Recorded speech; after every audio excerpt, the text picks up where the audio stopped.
There is a strange paradox in the history of country music.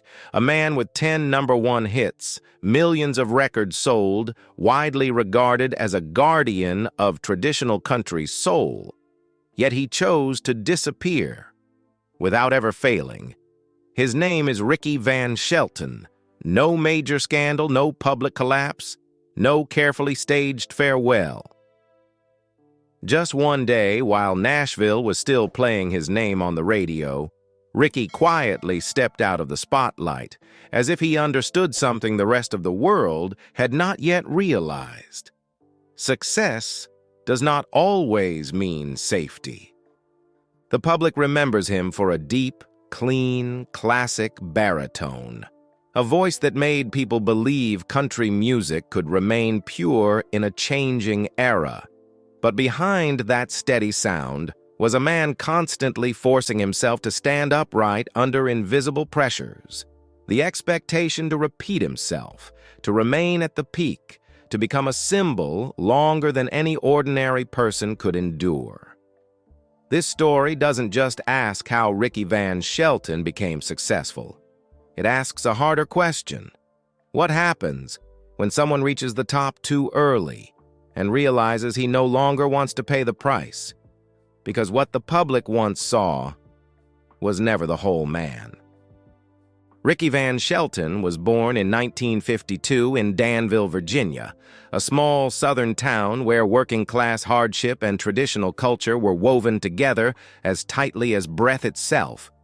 There, people didn't grow up with glamorous dreams. They grew up with responsibility, with silence, with the sense that you had to learn to stand on your own very early in life. His family was not well off. Ricky's childhood was shaped by modest homes, a closed-in rhythm of life, and an environment where vulnerability had no place. In Danville, men were taught to endure, to stay quiet, to fend for themselves. And within that atmosphere, Ricky learned an important lesson early on. To survive, you had to find your own way out. Music became that way out. From a very young age, Ricky was drawn to the voice of Elvis Presley, not only because of the music, but because of what Elvis represented. A man who could escape poverty through the power of his own voice. Elvis wasn't just an idol. He was proof that a singer could change his fate. For Ricky, this wasn't fantasy. It was a rare form of hope. But that childhood wasn't shaped by music alone. It also carried a quiet sense of insecurity, the feeling that everything could disappear the moment you loosened your grip. Ricky grew up needing validation, yet at the same time carrying a deep-seated fear. The fear of not being good enough, the fear of being left behind, the fear of losing what he had only just managed to reach. This very contradiction between the hunger to rise and the fear of losing it all would later define Ricky Van Shelton. A deep, steady voice, never showy. An artistic style firmly rooted in tradition, the way he clung to the values that made him feel safe. Country music for Ricky was never a trend. It was a refuge. From childhood, he never learned how to shine. He learned how to stay standing. And that lesson would follow Ricky throughout his entire journey, from his anonymous years in Nashville to the sudden peak of fame, and ultimately to the decision to step away while the world was still asking for more. When Ricky Van Shelton left Danville, Virginia, he didn't carry a grand plan with him. He carried a voice and a fragile belief that if he sang truthfully enough, faithfully enough, someone might listen. Nashville in the late 1970s wasn't waiting for anyone. The city was crowded with identical dreams, most of them abandoned in dimly lit bars. Ricky began on the outer edges of the spotlight, singing backup, singing in studios, singing for audiences who wouldn't remember his name. He worked to survive. And survived in order to keep singing. There were years when the dream amounted to nothing more than having enough money for rent, enough patience not to go back home. What kept him there wasn't the ambition for fame, but a very clear feeling. If he gave up music, he would lose himself. Yet Nashville was changing its rhythm. Country music was leaning toward Polish, toward younger, more marketable voices. Ricky, with his deep classic baritone, unadorned and restrained, was repeatedly labeled out of step. Rejections came quietly, steadily, as if reminding him that loyalty to one's identity is sometimes the longest road of all. The first moment of recognition didn't come from a big stage, but from the trust of a few people inside recording studios. When Ricky signed with Columbia Records in the mid-1980s, it wasn't an instant victory. It was a door cracked open after years of standing outside. He walked through that door carrying the very thing that had kept him upright all along, refusing to change in order to be accepted. The first flame of Ricky Van Shelton's career did not blaze loudly. It burned low and steady, fueled by anonymous nights, repeated rejections, and a simple belief that country music, when sung honestly, still had a place. And it was that flame that prepared him for a moment he never imagined, the moment when the door didn't just open, but burst wide.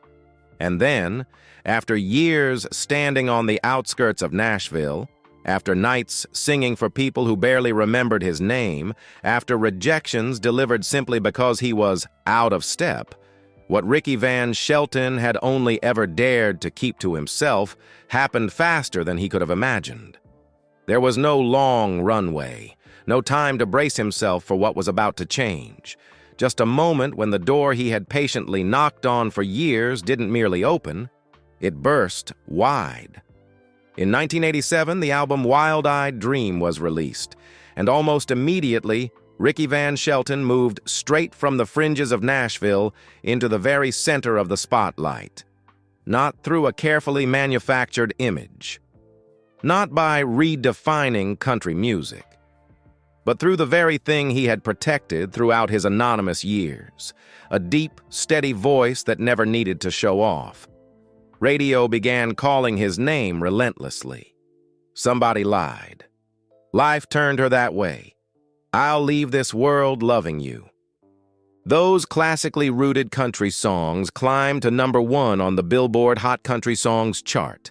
Not once, but again and again. In just a few short years, Ricky amassed 10 #1s, one-hits, sold millions of records, and became one of the most successful artists of the late 1980s. But what made this moment extraordinary wasn't the numbers. It was the fact that Ricky Van Shelton did not represent a new wave, yet became a defining phenomenon of his era. At a time when country music was being polished, rejuvenated, and increasingly shaped for mass appeal, Ricky appeared as a quiet countercurrent. A deep baritone, a restrained delivery, slow, sorrowful love stories that felt unmistakably real. He wasn't trying to preserve the past.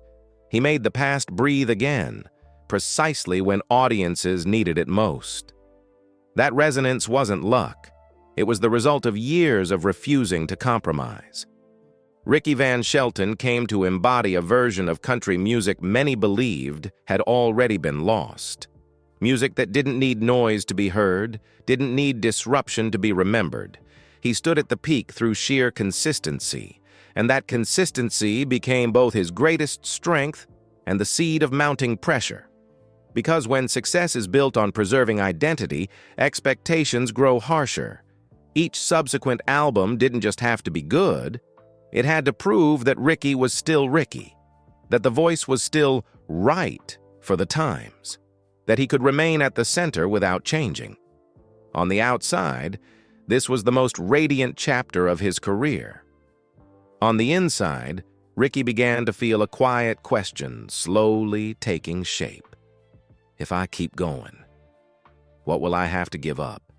And if I change, who am I anymore? The cracks weren't yet large enough to cause collapse, but they had appeared, softly, deeply, at the very moment the lights shone brightest. And it was from that summit that Ricky Van Shelton's story began to turn in another direction, a place where fame was no longer merely a reward, but gradually became a weight carried into his private life. Once his career had stabilized and the stage lights became a familiar presence in daily life, Ricky Van Shelton turned to marriage not to complete a public image, but to preserve a private anchor, a place where he could step out of the role of an artist and return to being an ordinary man. In 1989, Ricky married Betty Witt. The marriage unfolded quietly, almost entirely outside the noise of the media. There were no glossy headlines, no display of an A-list lifestyle.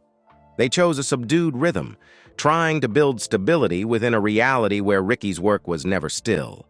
Yet, it was precisely there that a silent conflict began to take shape. Fame did not arrive as a sudden rupture. It seeped into daily life, extended touring schedules, back-to-back trips, evenings of absence that could not be repaired with explanations. Ricky was not someone who deliberately pulled away from his family, but he was gradually drawn deeper into a life where presence itself became a luxury. Family life, as a result, did not collapse in a dramatic way. It eroded through exhaustion, through long stretches of silence, through the feeling that both people were trying to hold on to something, yet breathing at different rhythms. For Ricky, the greatest pressure was not open conflict, but a deeper, quieter fear. Was he losing the most important things while trying to hold everything else together? Off stage, Ricky was a reserved, inward man.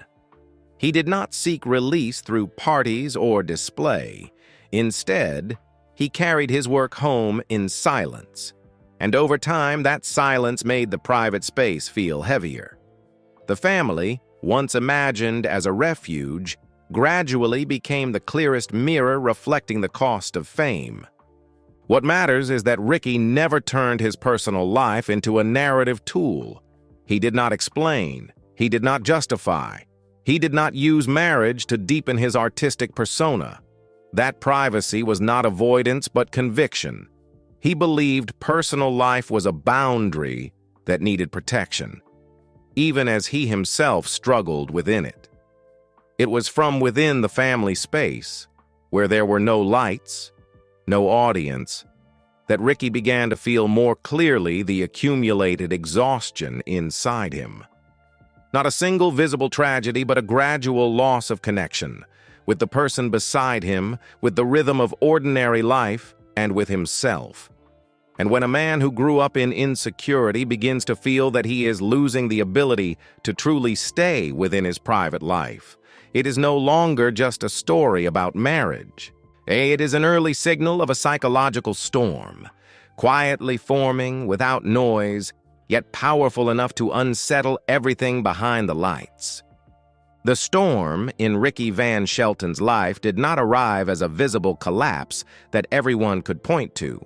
It formed more slowly, more quietly, like water seeping through layers of soil before undermining the foundation itself. On the surface, Ricky remained the voice audiences trusted. The recordings were still polished. The stage still ran on schedule. But inside, he began living in a state of prolonged exhaustion, not from failure, but from the constant effort of staying right within the image that success had created for him. Ricky's exhaustion did not explode outward. It did not bring him down in front of the public. It showed up in smaller ways. The emptiness after each performance, the fatigue that lingered even after rest, and an inner life that grew increasingly distant from joy. And he was still doing everything correctly, yet no longer felt truly present in it. Alcohol entered his life not as reckless behavior, but as a coping mechanism. At first, It made sleep easier. It quieted the noise in his head. It softened the constant tension of having to meet expectations. But over time, alcohol stopped being a choice. It became a reflex. And when a person must rely on something to soothe themselves, it is a sign they have moved far beyond their natural ability to self-balance. The most dangerous part was this. Everything still looked fine. No scandals, no controversy, no one forcing Ricky to stop. But that very silence allowed the storm to build faster. There was no alarm bell, no moment for the world to recognize what was happening. There was only one person who truly understood the level of danger: Ricky himself. When traced deeper, this storm did not begin with fame. It began much earlier, in a childhood shaped by insecurity, in the belief that one had to stand firm, control everything, do everything right in order to deserve a place. Fame simply magnified those patterns. It placed a boy who once feared loss into a position where any misstep could be seen by millions. During this period, family was not the cause. It was the clearest reflection. When emotional energy runs dry, presence becomes difficult.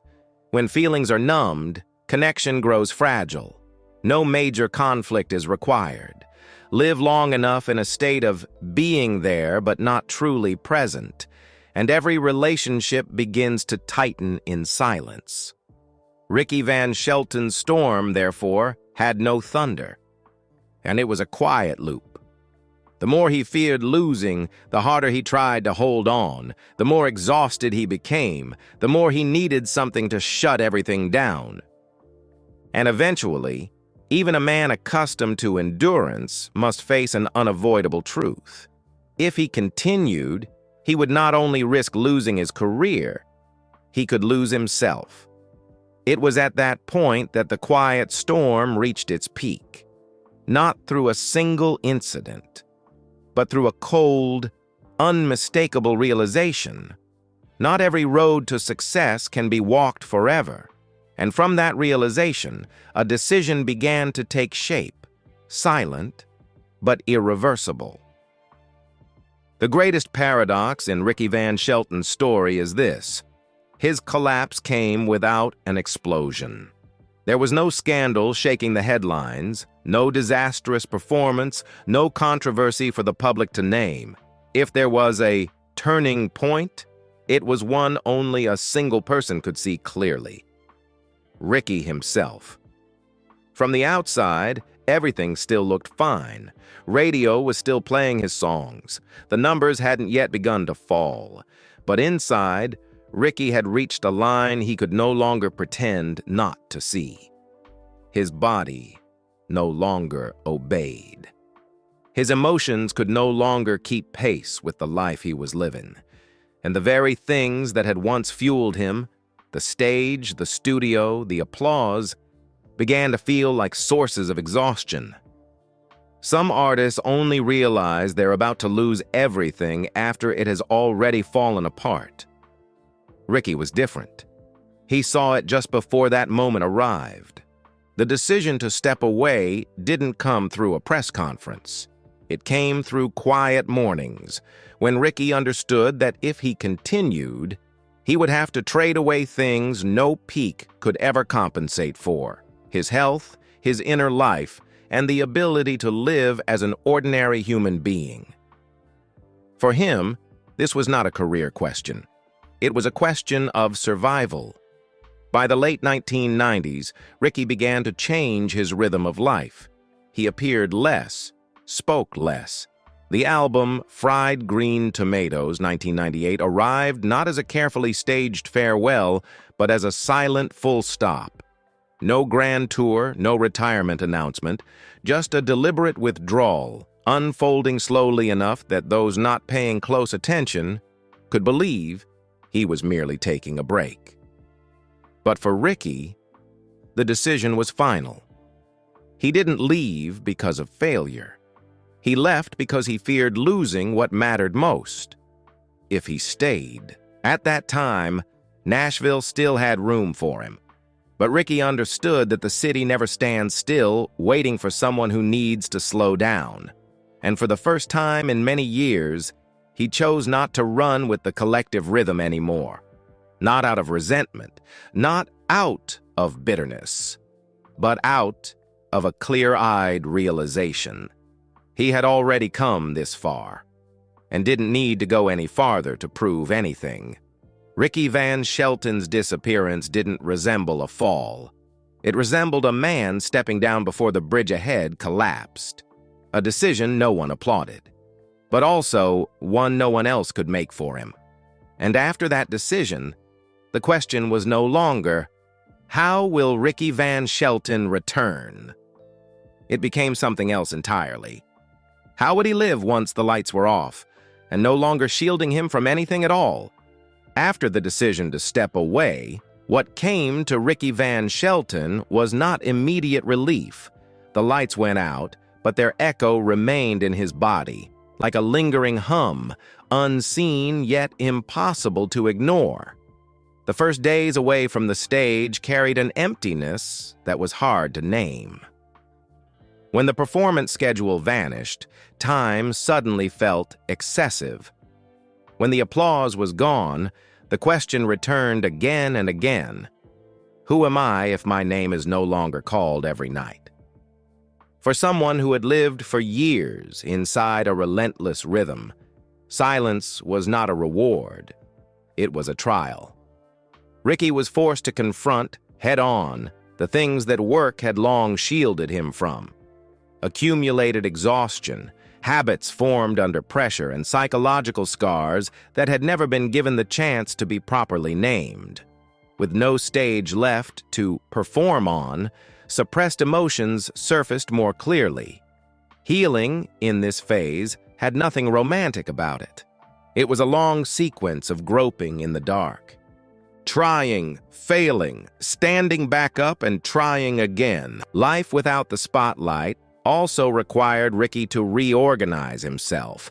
Old routines had to be dismantled. Daily rhythms had to slow down. And most importantly, he had to learn to accept that he didn't need to be right or loved all the time. For Ricky, this was the hardest lesson of all. His value no longer came from performance. Family, at this point, became both an anchor and a test. With no tour schedule to justify absence, every relationship now demanded real presence. Some things could not be undone, but other things could only begin once someone was truly there. Ricky didn't try to repair the past with grand promises. He chose to mend it through small, steady changes. These years did not produce headlines. There was no dramatic comeback, but it was precisely in that silence that Ricky Van Shelton began to reclaim something that had been steadily worn away. The right to live at his own pace. Not the rhythm of radio, not the rhythm of touring, but a rhythm his body and spirit could sustain over time. The consequences of fame don't disappear simply because someone walks away, but they can be set down piece by piece if one has enough patience. And as the scars began to ache less with each passing day, Ricky came to understand this. Leaving the spotlight does not mean disappearing from life. It is simply another way of continuing, slower, quieter, and more real. After years of groping his way back to stability, Ricky Van Shelton did not return in the way people typically expect. There was no staged return, no comeback announcement. If he appeared at all, it was in a different form, more sparse, slower, and no longer placing himself at the center. Ricky still sang, but no longer to prove anything. His rare appearances followed a rhythm he chose for himself, not one demanded by the market. There was no chasing old successes, no pressure to be relevant. The stage, if it appeared in his life at all, became a place he visited, not a place he belonged. His public role shifted as well. Ricky was no longer an image meant to represent an era or carry the weight of the audience's nostalgia. He allowed himself to shrink back, making room for private life, the very thing fame had once consumed too much of. His current life is quiet, stable, and intentional. Health comes before schedules. Peace is prioritized over visibility. Any recent activities unfold outside the media vortex, not out of avoidance, but out of lack of need. Ricky learned to distinguish between being remembered and having to constantly appear in order to be remembered. The greatest change wasn't in his schedule, but in his philosophy. After the rupture, he no longer saw leaving as failure, nor staying as obligation. For Ricky, continuing simply meant maintaining a pace he could live with over the long term. A pace his body didn't resist. A pace his mind didn't have to numb itself to endure. At this stage of life, Ricky's maturity is no longer measured by new releases or chart positions. It is measured by the ability to say no, to pressure, to expectation, to the very things that once caused him to lose himself. Staying or leaving is no longer a career decision for him. It is a decision about survival.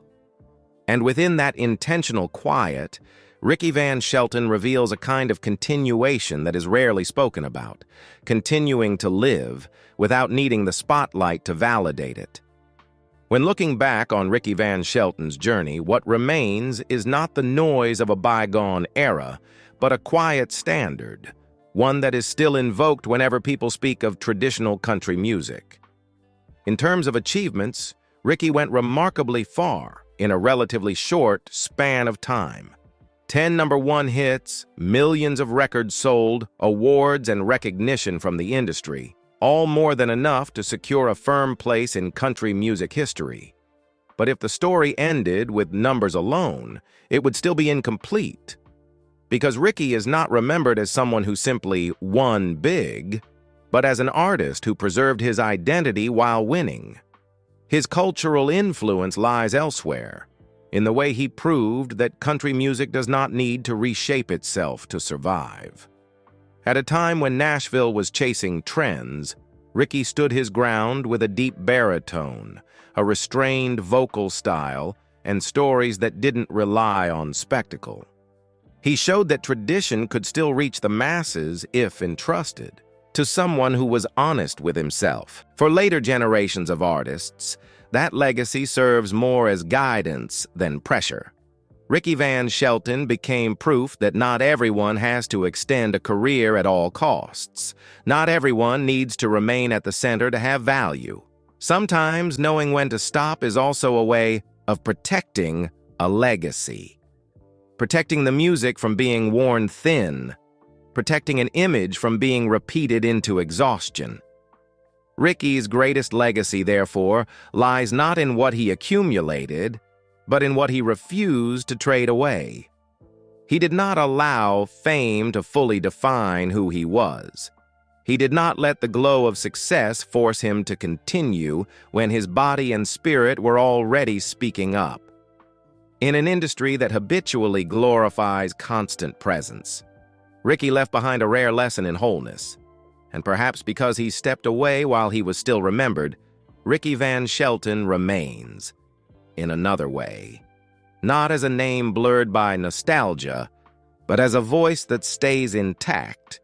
Each time people return to his old recordings and realize that some values do not need time to validate them. Ricky Van Shelton's story does not end with a final round of applause. It settles into stillness, much like the way he chose to live in the years that followed. No need for another peak to prove anything. No need for a comeback to be remembered. Ricky went very far. He stood in a place many people spend a lifetime dreaming of. And then, when he realized that the cost of staying was growing heavier than what he could afford to keep, he chose something rarer than success: the right to stop. In a world that constantly pushes us to be more, faster, longer, Ricky Van Shelton's story raises a quiet but difficult question. Does a fulfilled life really require extending the glow of fame, or sometimes does it simply need to be lived at the right pace? Some artists are remembered because they never leave, and some are remembered because they know when to leave before losing themselves. Ricky belongs to the second kind. No noise, no bitterness, just a clear-eyed choice, paid for with silence, and preserved through wholeness. If this story resonated with you, leave a comment and share your thoughts. What do you believe defines a person's true value? Staying for as long as possible or knowing when to stop at the right moment? Don't forget to like and subscribe to continue with us through the stories behind fame, where the lights have gone out and the human being finally comes into focus. Thank you for listening, and see you next time.